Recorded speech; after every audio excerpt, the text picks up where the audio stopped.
वक्रतुंड महाकाय सूर्यकोटी समप्रभ निर्विघ्नं कुरु मे देव सर्वकार्येषु सर्वदा गुरुर्ब्रह्मा गुरुर्विष्णू गुरुर्देवो महेश्वरा गुरुः साक्षात् परब्रह्म तस्मै श्री गुरुवे नमः. कृष्णाय वासुदेवाय हरये परमात्मने प्रणतक्लेशनाशाय गोविंदाय नमो नमः. ओम नमो भगवते वासुदेवाय. नमस्कार. भगवंताच्या आशीर्वादाने आणि नामस्मरणाने आपण श्रीमद भागवताच्या पुढच्या भागाकडे वळत आहोत. कालच्या भागामध्ये आपण कीचक वध बघितला आणि कीचक वधानंतर मात्र पांडवांचा अज्ञातवास उघडकीला येतोय की काय अशी थोड्या काळाकरता भीती निर्माण झालेली होती. पण पांडवांनी अत्यंत संयम बाळगून आणि बुद्धिमत्तेने आपली ओळख परत गुप्त ठेवली. शुकदेव महाराजांचा आवाज आता अधिक गंभीर झालेला होता.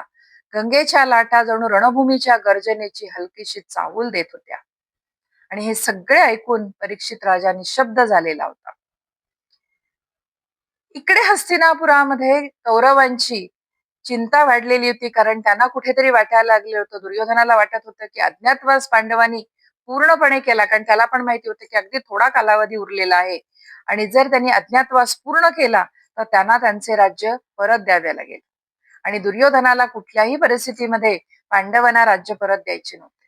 शकुनी त्यावेळेला म्हणाला की आपण त्यांना परत द्यूत खेळण्यासाठी आमंत्रण देऊत आणि परत त्यांना द्यूतामध्ये हरवून त्यांना परत आपण वनवासामध्ये पाठवून देऊयात. अशा एक ना अनेक त्यांच्या योजना सुरू होत्या. इकडे द्वारकेमध्ये श्रीकृष्ण शांत होते. भविष्याची चाहूल त्यांना लागलेली होती.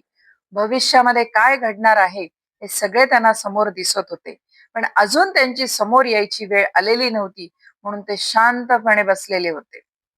कीचक वधानंतर मात्र कौरवांना संशय यायला लागला की विराट राज्यामध्येच पांडव नक्की लपलेले आहेत आणि मग सुरू झाली एक कौरवांची शकुनी, दुर्योधन, कौरव, शकुनी, कर्ण यांची एक कपटी योजना.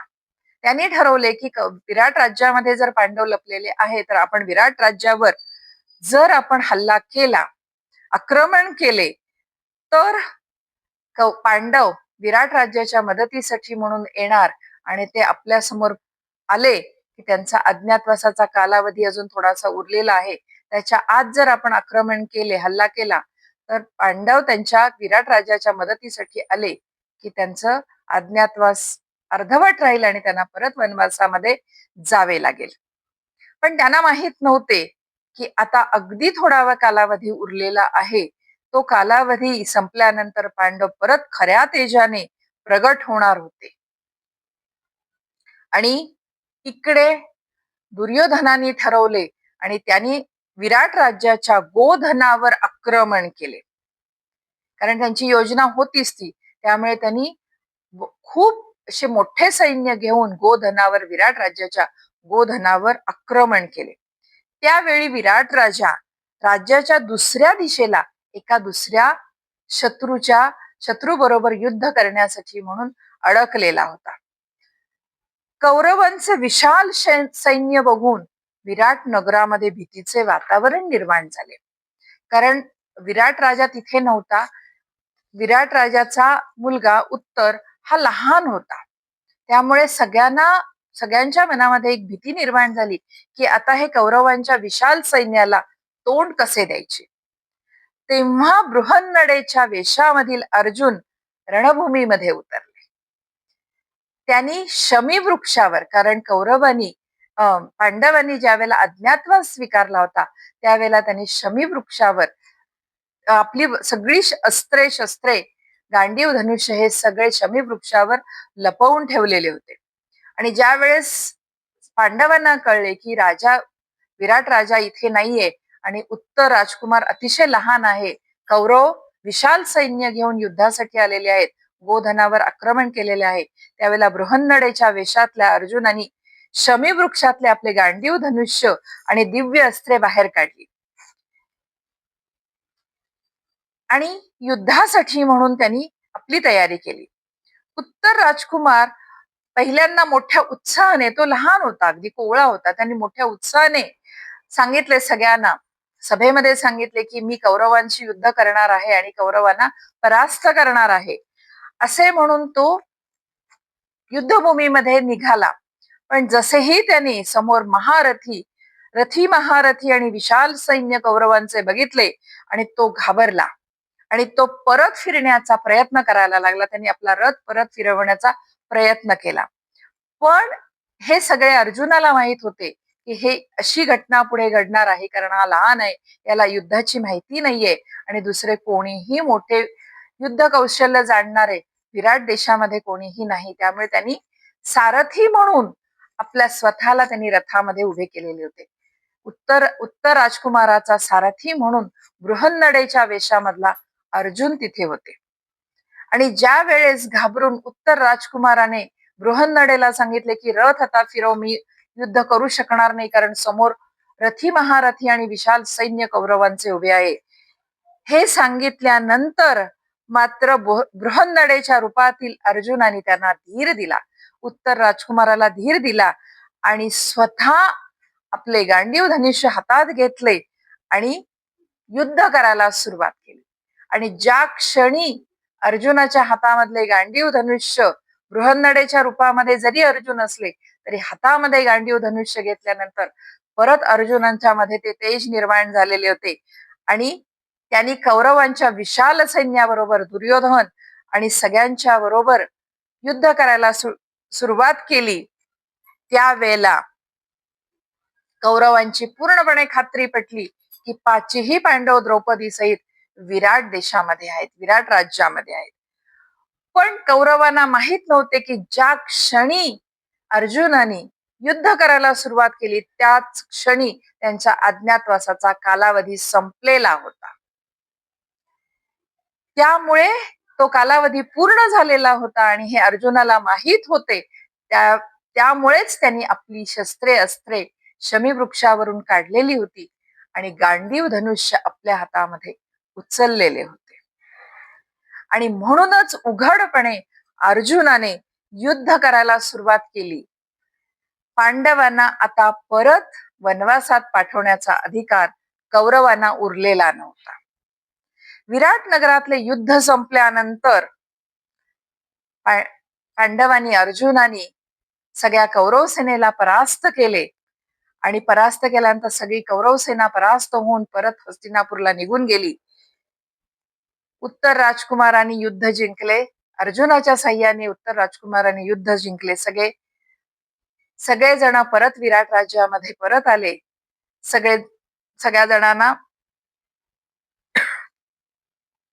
सगळे जण परत विराट राज्यामध्ये युद्धभूमीतून परत आले आणि मग विराट नगरामध्ये युद्ध संपल्यानंतर एक विराट सभा भरवण्यात आली. तिथे मात्र सगळ्या पांडवांनी आपली खरी ओळख सगळ्यांच्या समोर सांगितली. ती ओळख ऐकल्यानंतर सगळे राजदरबारी आणि विराट राजा थक्क झाले. विराट राजांनी सगळ्यांना नमस्कार केला आणि सगळ्या पांडवांना नमस्कार केला आणि विराट राजा म्हणाला की तुम्ही इतके दिवस माझ्या दरबारात होतात, माझ्या राज्यात होतात, पण मला कधीही कळाले नाही की तुम्ही सगळे स्वतः पांडव इथे माझ्या राज्यामध्ये आहात म्हणून. त्यावेळेस धर्मराज म्हणाले की धर्म टिकवण्यासाठी हा अज्ञातवासाचा कालावधी आम्हाला काढायचा होता आणि म्हणूनच आम्ही आपल्या राज्यामध्ये लपलेलो होतो. विराट राजाने त्यांचा उचित सन्मान केला आणि त्यानंतर काही काळ विराट राजाचा पाहुणचार घेतल्यानंतर पांडव पुन्हा आपल्या अधिकार मागण्यासाठी म्हणून सज्ज झाले आणि तेथूनच त्यांनी आपल्या अधिकारासाठी प्रयत्न सुरू केले. विराट राजाकडेच काही दिवस राहिले आणि तिथूनच त्यांनी आपले अधिकार कौरवांच्याकडे हस्तिनापूरमध्ये आपले अधिकार जे होते युधिष्ठिरांनी आणि बाकीच्या सगळ्या पांडवांनी आपले अधिकार मागायला सुरुवात केली. आता पांडव धर्मराज्याचे वारस होते. त्यांनी ज्या गोष्टी होत्या, अज्ञातवास आणि वनवास दोन्हीही यशस्वीरित्या पूर्ण केलेले होते. त्यामुळे त्यांनी धृतराष्ट्राकडे आपले अधिकार मागायचे ठरवले आणि त्यासाठी त्यांनी प्रयत्न पण सुरुवात केली. पण दुर्योधनाच्या मनामधली सुडाची ज्वाला अजूनही धगधगत होती. तो अहंकाराने आणि सत्तेच्या लालसाने अजून जास्तीत जास्त आंधळा होत चाललेला होता. पांडवांनी धृतराष्ट्रांच्याकडे अनेक दूत पाठवले, चर्चा केली, शांततेचे मार्ग निवडले. अनेक राजे त्याच्यामध्ये दूत म्हणून, शांतिदूत म्हणून हस्तिनापूर लागले. धृतराष्ट्राबरोबर असंख्य राजांनी या बाबतीमध्ये चर्चा केली की आता पांडवांना धर्माप्रमाणे त्यांचे राज्य देणे आपल्याला आवश्यक आहे. पण दुर्योधन म्हणाला की मी कुठल्याही परिस्थितीमध्ये हस्तिनापूरचे राज्य सोडणार नाही. त्याला हस्तिनापूर मधल्या सगळ्या ज्येष्ठांनी समजावले, कौरव ज्येष्ठांनी सगळ्यांनी समजवले, पण तो कोणाचेही ऐकत नव्हता.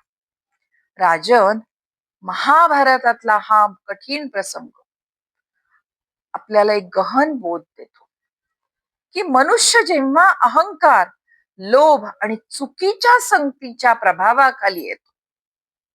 मी परत एकदा हे वाक्य वाचते की हे आपल्याला कलियुगामध्ये देखील हे वाक्य आपल्याला खूप बोध देतं की मनुष्य जेव्हा अहंकार, लोभ आणि चुकीच्या संगतीच्या प्रभावाखाली जातो तेव्हा सत्य समोर दिसत असलं तरीही तो स्वीकारत नाही. दुर्योधनाच्या बाबतीमध्ये हेच झालेलं होतं. दुर्योधनाचे कान भरणारे, दुर्योधनाला चुकीच्या मार्गावर घेऊन जाणारे असंख्य लोक त्याच्या आजूबाजूला होते. त्यामुळे दुर्योधनाला सत्य समोर दिसत होतं की धर्माप्रमाणे आपल्याला आता पांडवांना राज्य द्यावे लागणार आहे, पण बाकीच्या चुकीच्या लोकांच्या सांगण्यामुळे तो हे मान्य करायला तयार नव्हता. चुकीची संगत आणि अहंकार अखेरीस सर्वनाशाकडे घेऊन जातो. राजन, श्रीमद भागवत आपल्याला एक खूप मोठी गोष्ट शिकवते की जीवनामध्ये फक्त मोठी माणसे आसपास असणे पुरेसे नसते, तर त्यांचे योग्य सल्ला, त्या लोकांनी दिलेला योग्य सल्ला नम्रतेने स्वीकारण्याची कृती देखील स्वतःत असणे अत्यंत महत्वाचे आहे.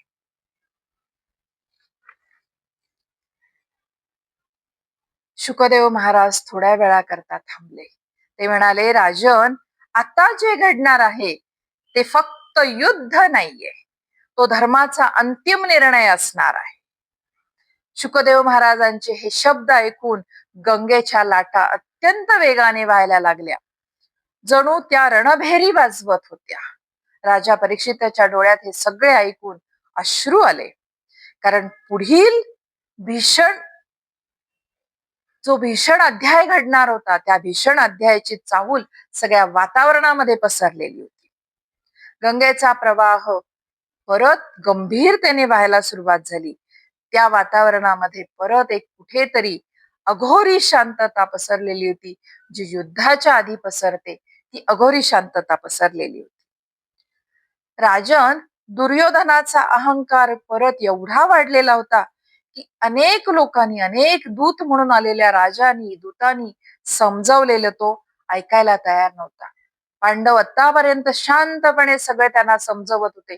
पांडवांनी आता कुठलाही युद्धाची भूमिका त्यांनी घेतलेली नव्हती. त्यांचं फक्तच एवढंच म्हणणं होतं की शांतपणे याच्यातून मार्ग काढून आमच्या हिश्श्याची जे राज्य आहे ते परत आम्हाला देऊन टाकावे.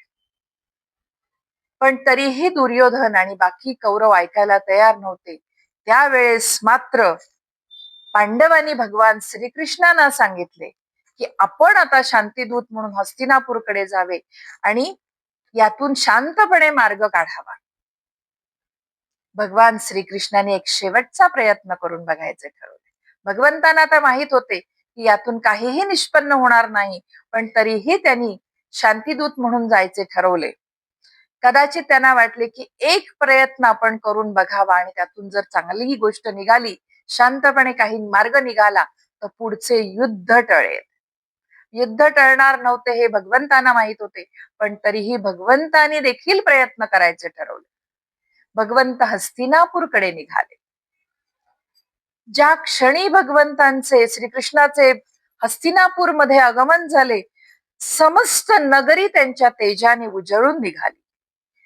लोकांचे डोळे भगवंतांना बघून, भगवान श्रीकृष्णांना बघून आनंदाने भरून आले. भीष्म पितामह त्यांच्या चरणावर नतमस्तक झाले. द्रोणाचार्यांनी, कृपाचार्यांनी त्यांना आनंदाने वंदन केले. पण दुर्योधन, शकुनी, कर्ण आणि बाकी कौरव मात्र शांत नव्हते.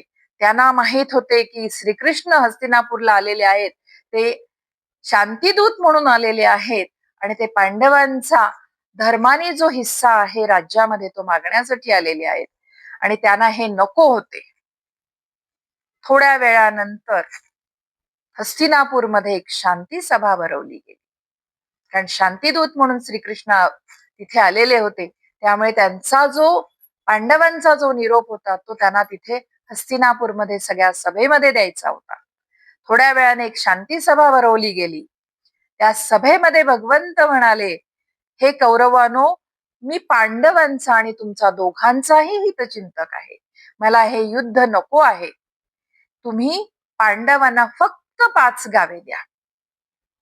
यापेक्षा जास्त पांडव पण मागत नाहीत आणि मी स्वतः पण तुम्हाला पांडवांकडून सांगतोय की फक्त पांडवांना 5 गावे द्या. युद्ध टाळा. कारण तुम्ही जर पांडवांना त्यांचा हिस्सा दिला नाही तर ही धर्माप्रमाणे पांडवांना युद्ध करावं लागेल आणि त्यांची राज्ये त्यांना घ्यावी लागतील. तर हे युद्ध टाळा, धर्म टिकवा. केवढी मोठी विनंती होती श्रोते होई. प्रत्यक्ष भगवंत तिथे विनंती करत होते. पण दुर्योधन कुत्सितपणे हसला आणि तो म्हणाला, मी पांडवांना सुईच्या टोकावर बसेल एवढी देखील जमीन देणार नाही. या वाक्यामध्ये, या त्याच्या मगरुरीने बोलण्यामध्ये पुढचे युद्ध घडणार होते. पुढचे युद्ध अटळ झालेले होते आणि भगवंतांना देखील ते नको होते. दुर्योधनाची ती वाक्य ऐकून भगवंत थोड्या वेळाकरता शांत झाले, मौन झाले. दुर्योधनाचे हे वाक्य ऐकून सगळ्या सभेमध्ये शांतता पसरली आणि सगळ्यांना तेच माहित होते की हे असे बोलण्यामुळे पुढे युद्ध अटळ होणार आहे. श्रीकृष्ण काही काळाकरता मौन झाले, गप्प बसले आणि त्यानंतर त्यांच्या डोळ्यामध्ये एक करुणा निर्माण झाली. ते फक्त दुर्योधनाला एवढंच म्हणाले, दुर्योधना, मी तुला समजवण्याचा खूप प्रयत्न केला, पण तू कुठेही ऐकण्याच्या मनस्थितीमध्ये नाहीयेस. आता युद्ध अटळ आहे. आता धर्म आणि अधर्मामधला संघर्ष अटळ आहे. भगवंतांचा शांतिदूत म्हणून हस्तिनापूरमध्ये येऊन युद्ध टाळण्याचा प्रयत्न अयशस्वी ठरला. शुकदेव महाराज म्हणाले, राजन, आता कथा एका वेगळ्या टप्प्यावर येऊन पोहोचलेली आहे. आता युद्ध हे अटळ होणार आहे. आता इथे बंधू बंधू समोर उभा राहणार आहे. गुरु शिष्य एकमेकासमोर येणार आहेत. गुरु शिष्यामध्ये युद्ध होणार आहे. भावाभावामध्ये, बंधू बंधूमध्ये युद्ध होणार आहे आणि इथे धर्माचा निर्णय अंतिम असणार आहे. ही शुकदेव महाराजांची वाक्य ऐकून गंगेचा प्रवाह मंद आणि गंभीर झाला. राजा परीक्षिताचे डोळे पाणावले, कारण संपूर्ण वातावरण आता येणाऱ्या युद्धाच्या अग्नीने आधीच भारावून गेलेले होते. पुढच्या महायुद्धाची चाहूल या सभेमध्ये लागलेली होती. समस्त वातावरण गंभीर झालेले होते. मी मागेच आपल्याला सांगितले की यापुढील सगळे अध्याय आता गंभीर आहेत. पुढच्या भागामध्ये आपण युद्धाची तयारी सुरू होणार आहे. एका महायुद्धाची तयारी सुरू होणार आहे. तो भाग आपण पुढे बघणार आहोत. आणि हे सगळे सहन करण्याची ताकद भगवंतानी, हे ऐकताना देखील आपल्याला खूप त्रास होणार आहे आणि हे सगळे सहन करण्याची ताकद आपल्यामध्ये देखील भगवंतानी द्यावी. आणि म्हणून आपण भगवंतांची आराधना करूयात आणि उद्याच्या अध्यायापर्यंत आपण अखंड भगवंतांचे नामस्मरण करत राहूयात.